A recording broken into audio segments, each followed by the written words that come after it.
jauns video klāt. Sveiciens visiem. Ilgi nekas nav taisīts. Šoreiz esam atbraukuši uz, tepat Latvijā šoreiz, uz Slokas ezeru. Neesam pirmo reizi, protams, šeit. Bet, kā jau katru pavasaru, te viss ir vairāk vai mazāk aplūdz. Jā, viss tas varbūt nedaudz arī atkāpies. Bet ledus var zem vēl ir, uz pašu ezeru arī. Kad dosimies skatīties, kas tur notiek.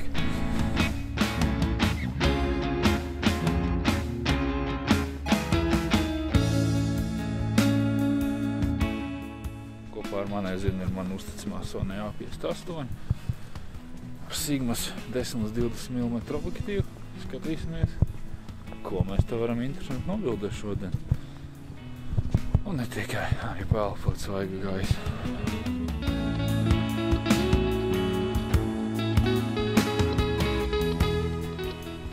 Es domāju, ka jāpūt ar droni ir bišķīt cauri. Redzēt, kas sanāk. Daudz zaru, bet, cerams, ka nekam netrāpīs. Pietiek jau vienreiz avarēt.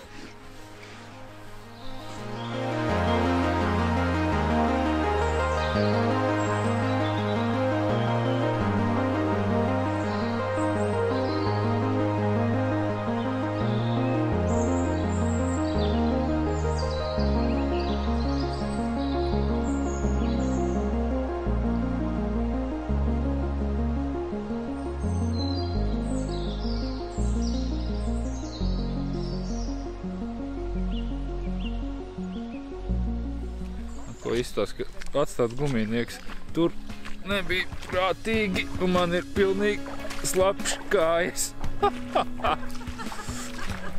Ok.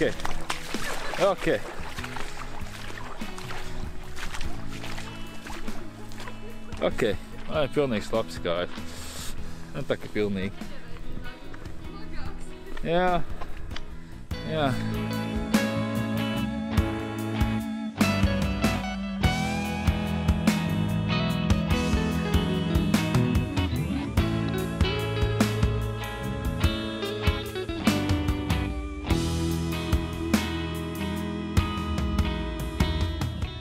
Izstāst, ka mums ir pienācis laipas gals. Tālāk ir vajadzēja gumpīšu uzvilkt, bet tur tālāk tāpatās jau, tur, kur laipa beidzās, jau ir zeme, visi ir zem ūdens un tālāk diez vai arī diži iet pat ar visiem gumpīšiem. Dosimies atpakaļ. Jā. Saņem vērā laipas ir visai slidens, tāpēc koncentrēties iet pa vidiņa un neiet viens aiz otru tuvu, tur, kur grimst ūdenī, tad jums taču būs pāri potītēm, ja nav gumpīšu kājās. Bet, noteikti vajag atbraukšu. Tas šeit vienmēr katru pavasaru šis skats vienkārši superīgs, un tad, kad sāk zaļot, un ja vēl ir palicis ūdens, ideāls skats, fantastisks. Šeit būs super īsais video, tā kā tiksimies nākamreiz.